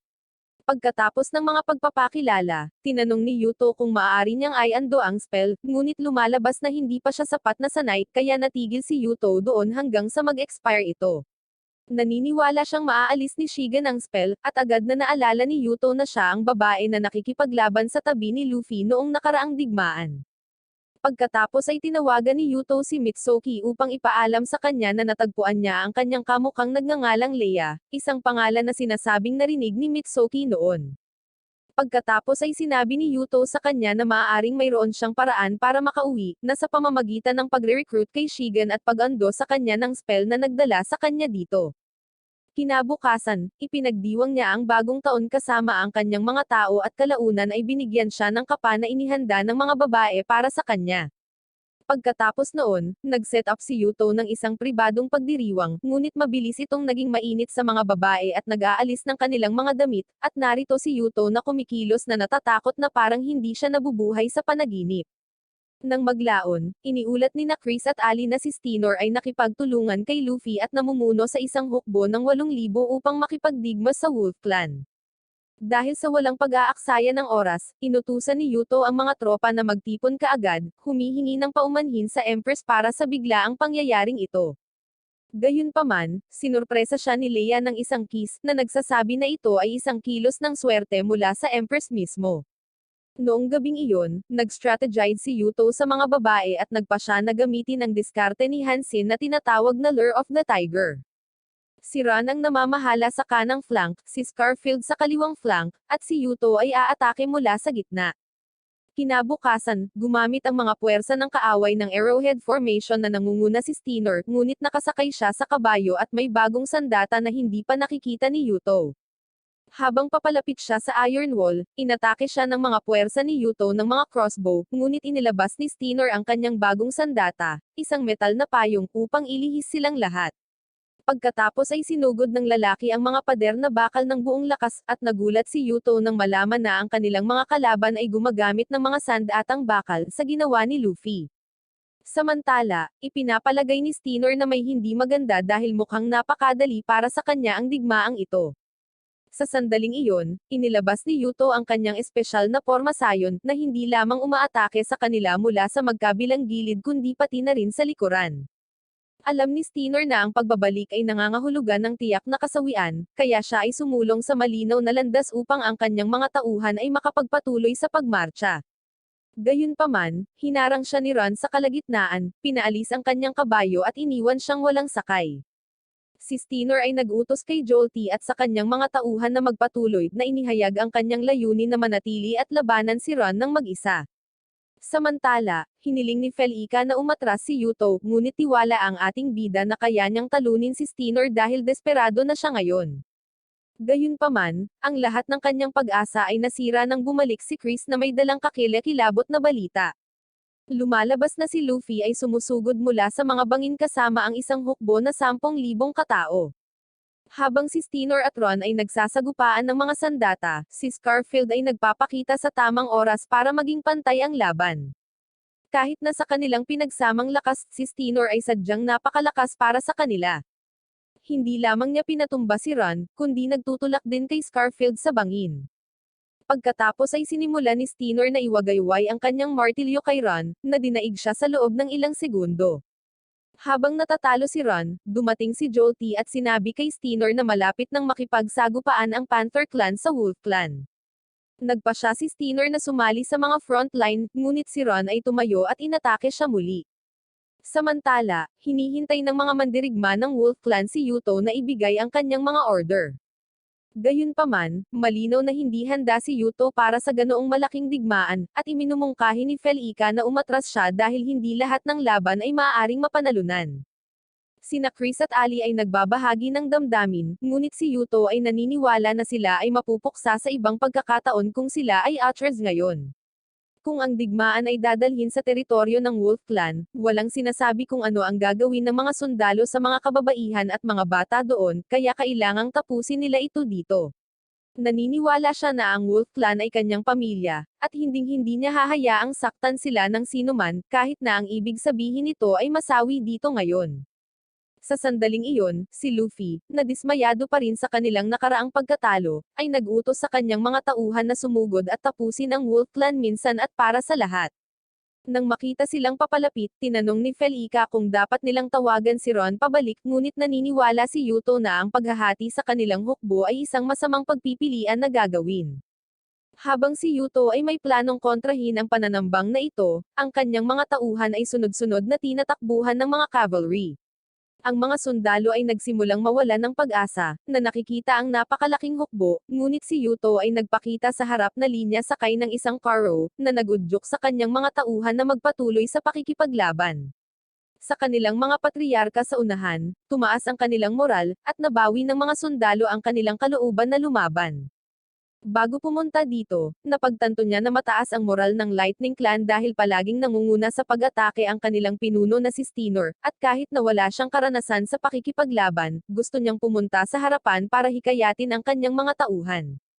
Ngayong narito na siya, sinabihan ni Luffy ang kanyang mga tauhan na puntiryahin si Yuto, dahil ang paghuli sa kanya ay matatapos kaagad ang digmaan. Gayunpaman, hindi nabigla si Yuto at hiniling sa kanyang mga tauhan na manampalataya sa kanila. Naaalala ng mga sundalo kung paanong si Yuto lamang ang nagdala ng kaunlaran sa kanilang angkan, na nagbibigay sa kanila ng pagkain, tirahan, at edukasyon. Naninindigan silang lahat na nangangakong paprotektahan ang mismong taong nagbigay sa kanila ng kakayahang mabuhay ng ganito katagal. Pasulong, sinimulan ng Wolf Clan ang pagpuksa sa mga tauhan ni Luffy, na pinipilit silang bumalik sa bawat pulgada. Pinupuri ni Felika si Yuto para sa kanyang mabilis na pag-iisip at lakas ng loob, ngunit naging humble ang ating bida sa kanyang sarili, na sinasabing hindi siya kasing galing ni Stinor. Gayunpaman, iginiit ni Felika na siya lamang ang tagapagligtas ng kanilang angkan, na naglalagay ng ngiti sa kanyang mukha. Samantala, halos hindi kumapit si Ron laban kay Stinor ngunit naabala siya ng labanan sa mga frontline, na nagpapahintulot kay Stinor na itumba siya muli. Sa kabila ng pagsipa ng kanyang sarili ng mas maraming beses kaysa sa kanyang mabilang, muling bumangon si Ron, determinadong huwag hayaang makadaan si Stinor. Nagsabi si Stinor tungkol sa kung paano siya ay hindi match para sa kanya at kung paano ang tanging tao na makakaaliw sa kanya ay si Yuto, ngunit ipinahayag ni Ron na mayroon siyang isang galaw, isang bagong hakbang na sinanay niya kamakailan. Habang inihahanda niya ang kanyang paninindigan, sumugod si Stinor upang subukan ang kanyang di umano'y bagong kasanayan. Kahit na may bagong pag-atake na ito, hindi nakatama si Ron at nawala ang pagkakahawak niya sa kanyang espada. Ibinaba ni Stinor ang kanyang bantay at walang ingat na umatake. Gayunpaman, ang espada ay damapo mismo sa paanan ni Ron, na nagpapahintulot sa kanya na mabilis na atakihin ang tiyan ni Stinor. Sa sandaling iyon, napatingin sila sa mga puwersa ng muscle na dumating sa larangan ng digmaan, at ipinaliwanag ni Yuto kung paano niya pinona ang mga ito upang putulin ang lahat ng mga ruta ng supply para sa kaaway. Sa buong lakas ng kanilang puwersa, naghahanda si Yuto para sa isang counterattack, ngunit marami pa ring lakas si Stinor na natitira sa kanya. Humanga kay Yuto at sa kanyang kasamahan, inamin ni Stinor ang kanyang pagkatalo at nagpas siyang umatras ng may karangalan, alam na tapos na ang kanyang laban. Agad na tinungo ni Ron ang bangin at nakita si Scarfield na nakahiga na walang malay. Habang dinadala siya pabalik sa kampo, napagtanto ni Luffy na maaaring matalo siya sa digmaang ito at hiniling kay Shiga na magbukas ng landas na diretso kay Yuto. Maya-maya, nakita ni Felika si Luffy na nag-iisang nagmamarcha sa buong hukbo na na-enchant ng mahika ni Shigen. Hiniling ni Yuto na umalis ang lalaki, dahil tapos na ang labanan, ngunit determinado si Luffy na tapusin ang mga bagay-bagay dito at ngayon. Itinigil ni Felika ang kanyang pag-atake, ngunit itinulak niya ito sa isang tabi at nagsasabi tungkol sa kung paano hindi lumaban si Yuto sa sarili niyang mga laban. Nagmakaawa sa kanya si Felika na huwag mahulog sa kanyang mga salita at tumakas, ngunit tumanggi si Yuto na tumakbo at hinugot ang kanyang espada. Habang nawawala ang enchantment magic ni Shigen, nakipaglaban ng espada si Yuto kay Luffy sa unang pagkakataon. Inihayag niya kung paano siya nagsasanay ng espada kasama si Scarfield, at hindi siya susuko ng ganong kadali. Habang sumusugod ang dalawa sa isa't isa, nagawa ni Luffy na desarmahan si Yuto, ngunit tinakal siya ni Yuto, dahilan upang siya ay mawalan ng malay. Sa sandaling iyon, narinig nila ang spell song ni Shigen, at ang katawan ni Yuto ay nagsimulang mawala. Napagtanto na maaaring babalik siya sa kanyang sariling mundo, iniwan niya ang kanyang cellphone kay Felika upang patuloy silang makipag-ugnayan pagkatapos niyang mawala. Nawalan ng pag-asa si Felika at wala man lang pakialam nang makita si Luffy na dinadala ng kanyang mga tauhan. Samantala, napansin ni Mitsuki ang isang berdeng glow mula sa kanyang apartment at nagmamadaling pumasok para tingnan kung nakabalik na talaga si Yuto sa kanyang mundo. Sa wakas ay nagkita ang dalawa pagkatapos ng lahat ng oras na ito, at niyakap siya ni Mitsuki na may luha sa kaligayahan. Pagkatapos ng kanilang emosyonal na muling pagkikita, nagtanong si Mitsuki kung bakit hindi siya tumawag bago bumalik. Naalala niya ang huling pag-uusap nila, may binanggit siyang tungkol sa isang digmaan, kaya mahigpit niyang hiniling sa kanya na ibigay sa kanya ang kanyang telepono. Nang i-dial ni Yuto ang sarili niyang telepono na iniwan niya doon, napagtanto niyang wala na ang numero, ibig sabihin ay wala siyang paraan para makontak si Felika at ang iba pa. Gayunpaman, gumaan ang loob niya dahil nagawa niyang manalo sa digmaan bago bumalik. Dahan-daang hinawakan ni Mitsuki ang kanyang mukha, nagkomento kung paano siya mukhang mas mature at hindi gaanong kakilakilabot mula noong huling beses na nakita siya nito. Ipinahayag ni Mitsuki kung gaano siya kasaya na makita at mahawakan siya pagkatapos ng lahat ng oras na ito, at ibinahagi ni Yuto ang damdamin. Samantala, nalaman ni Luffy na itinulak ni Shigen si Yuto pabalik sa kanyang mundo, at nagalit siya dahil umaasa siyang dadalhin ang lalaking iyon para sa isang patriarch sa langit. Humingi ng paumanhin si Shigen, na nagsasabi na ayaw niyang makialam sa mga usapin ng isang patriarch ngunit asawa rin niya ito at gustong protektahan siya. Pinatawad siya ni Luffy at naghanda na maghayganti sa Wolf Clan. Sa kabilang banda, galit na galit si Steiner na malaman na nawala si Yuto, ngunit ipinaalala sa kanya ni Jolty na ito ay isang positibong bagay dahil ang Wolf Clan ay nawalan ng mabigat na patriarch. Nagpapatuloy pa rin ang digmaan, at nagpasya si Steiner na maging bahagi nito, ngunit dahil wala na si Yuto, hindi siya gaanong masigasig tungkol dito. Samantala, sinabi ni Felika kay Ron ang tungkol sa buong sitwasyon ni Yuto, at napagtanto nilang mababawasan nito ang moral ng mga sundalo kapag nalaman nila. Ipinaliwanag ni Felika kung paano pinakawalan ni Shigen ang magic binding kay Yuto sa mundong ito, na naging dahilan upang mawala siya sa isang iglap. Tinanong ni Ron kung maaari niyang tawagan siya pabalik ngunit ipinakita ni Felika na wala silang salamin. Idinagdag pa niya kung paano gustong bumalik ni Yuto, ngunit bago siya matapos sa pagsasalita, si Ali ay nagsasabi ng masamang balita. Ibinunyag niya na ang Panther Clan at ang Lightning Clan ay nasa marcha, na ikinagulat nila. Samantala, sina Yuto at Mitsuki ay nasa mall, bumibili ng mga bagong damit para sa ating bida dahil hindi nakasya ang kanyang mga lumang gamit ngunit nakakita siya ng pulang kamiseta na sa tingin niya ay magiging bagay sa kanya. Ngunit ang presyo ay masyadong mataas, kaya iminumungkahi ni Yuto na pumunta sa isang bagay na mas mura. Nagtatalo siya na ang isang patriarch ay hindi dapat mag-alala tungkol sa mga presyo, ngunit ipinaalala sa kanya ni Yuto na siya ay isang ordinaryong teenager lamang dito.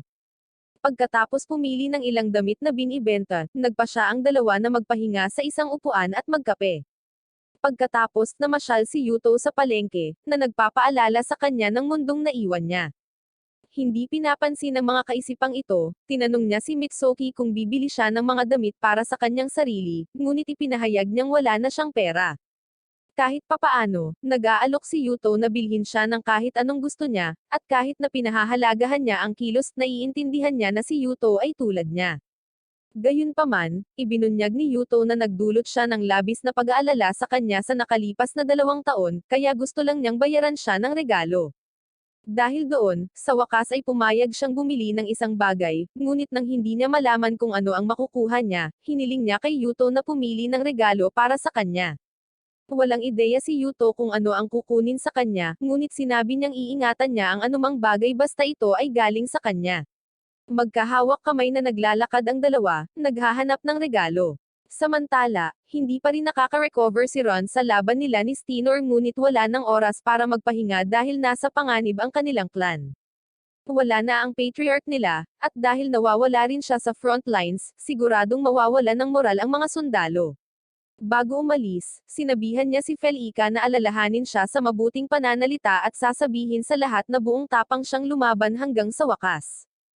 Samantala, pinuna ni Chris si Leia sa lahat ng nangyari, na sinasabi sa kanya na ang lahat ng ito ay ginawa ni Shigen, isa sa 3 pinakamalakas na user sa buong Adal, ang tanging taong may sapat na lakas upang i-undo ang kanyang mahika at ipatawag si Yuto pabalik. Si Leia, na handang gawin ito, gayunpaman, ay nagpahayag na si Yuto ay kailangang magpasya para sa kanyang sarili kung gusto niyang bumalik or hindi. Sa kabilang banda, sinabi kay Linnea na maaaring nasawi si Yuto sa huling labanan, ngunit nagsimula siyang magpanik at tumangging maniwala dito. Pinakalma siya ni Rasmus na sinasabi sa kanya na ito ang perpektong pagkakataon para i-take over ang Wolf Clan. Gayunpaman, pinagalitan siya nito dahil sa pag-iisip ng ganang bagay sa isang taong napakabait sa kanila at tumangging maniwala na si Yuto ay madaling masasawi. Samantala, si Yuto ay narito sa isang picnic kasama si Mitsuki, na may oras ng kanyang buhay nang si Mitsuki ay naglabas ng isang bungkus ng pagkain na siya mismo ang naghanda. Naalala ni Yuto kung paano niya siya pinakain noong nakaraan ng mud pie, at nagtanong kung ito ay ligtas or hindi. Nagalit si Mitsuki at tumanggi na ibahagi ang pagkain sa kanya, na nagsasabi na ang tanging paraan na matitikman niya ang pagkain ito ay kung hahayaan niya itong pakainin siya. Pagkaraan, ang dalawa ay nagtungo sa parke, at si Yuto ay nalulugod na makita kung ano ang hitsura ng mga normal na bagay ngayong siya ay bumalik sa kanyang sariling panahon. Pinupuri siya ni Mitsuki sa pagtulong sa Wolf Clan, ngunit sinabi niyang hindi na niya kailangang mag-alala tungkol sa kanila. Gayunpaman, kahit nakabalik na si Yuto, hindi niya maiwasang mag-alala sa mga taong iniwan niya pauwi. Pagkatapos, nakatanggap ng tawag si Mitsuki sa kanyang telepono mula sa numero ni Yuto at sinagot ito, para marinig lamang ang boses ni Ingrid. Ibinigay niya ang telepono kay Felica, na nakahinga ng maluwag nang marinig ang boses nito. Pagkatapos ay nalungkot siya, na inihayag na nabigo silang protektahan ang Fort Kina at natalo sa labanan. Nabalian ang braso ni Ron sa labanan, ngunit inalis niya ito bilang isang minor injury. Humingi siya ng paumanhin sa pagkatalo, ngunit sinisisi ni Yuto ang kanyang sarili, dahil bigla siyang nawala. Pagkatapos ay tinanong niya sila kung maaari nilang ipatawag siya pabalik sa anumang pagkakataon, at ipinahayag ni Felica na si Leia lamang ang may kapangyarihang gawin ito. Gayunpaman, sinabi sa kanya ni Felica na igagalang niya ang kanyang desisyon kung pipiliin niyang manatili sa kanyang sariling oras. Matapos matiyak na magiging maayos sila, nagpasya si Yuto na manatili sa kanyang mundo, at sa sandaling matapos ang tawag, pinawi ni Felica ang kanyang ngiti at nagsimulang umiyak sa balikat ni Ron. Nang gabing iyon, tinawagan ni Mitsuki si Yuto sa parke at sinabi sa kanya na alam niyang gusto niyang bumalik. Inamin ni Yuto, ngunit sa parehong oras, ayaw niyang mag-alala siya. Ito ang dahilan kung bakit iminumungkahi niyang pumunta siya kasama niya para magawa nila ang pinakamahusay sa parehong mundo. Kahit na tumanggi si Yuto, sinasabi sa kanya na baka hindi na siya babalik, patuloy niyang iginigiit na sinasabi kung gaano siya pagod sa paghihintay at gustong sumama sa kanya. Ipinaalala ni Yuto sa kanya na mayroon siyang pamilya at mga kaibigan dito, na hindi na niya makikita muli, at kahit na malungkot siya, ipinahayag niyang magiging miserable siya kapag wala si Yuto. Sinabi niya na siya ay umiibig sa kanya, ngunit hiniling ni Yuto sa kanya na pag-isipan ito ng mabuti, dahil ito ay magbabago ng husto sa kanyang buhay. Sinabi ni Mitsuki na matagal na niyang pinag-isipan ito, at kahit anong pilit niya, hindi niya maisip ang hinaharap na wala siya. Ilang sandali lang ay nagpatuloy ang kanilang pagyayakapan hanggang sa ihayag ni Yuto na mahal din siya nito, at gusto niya itong maging asawa. Sinabi niyang hindi niya maaaring hilingin sa kanyang kasintahan na iwanan ang buong mundo para sa kanya, ngunit kung asawa niya ito, hindi siya magkakaroon ng anumang problema dito. Nahiya si Mitsuki ngunit sa huli ay pumayag, at nagkiss ang dalawa sa ilalim ng maliwanag na liwanag ng buwan. Kinabukasan, bumalik si Yuto sa mundo at tumanggap ng mainit na pagtanggap mula sa kanyang mga tao. Kasama ang lahat ng kailangan niya sa isang lugar, handa si Yuto na pangunahan ang Wolf Clan tungo sa kaunlaran.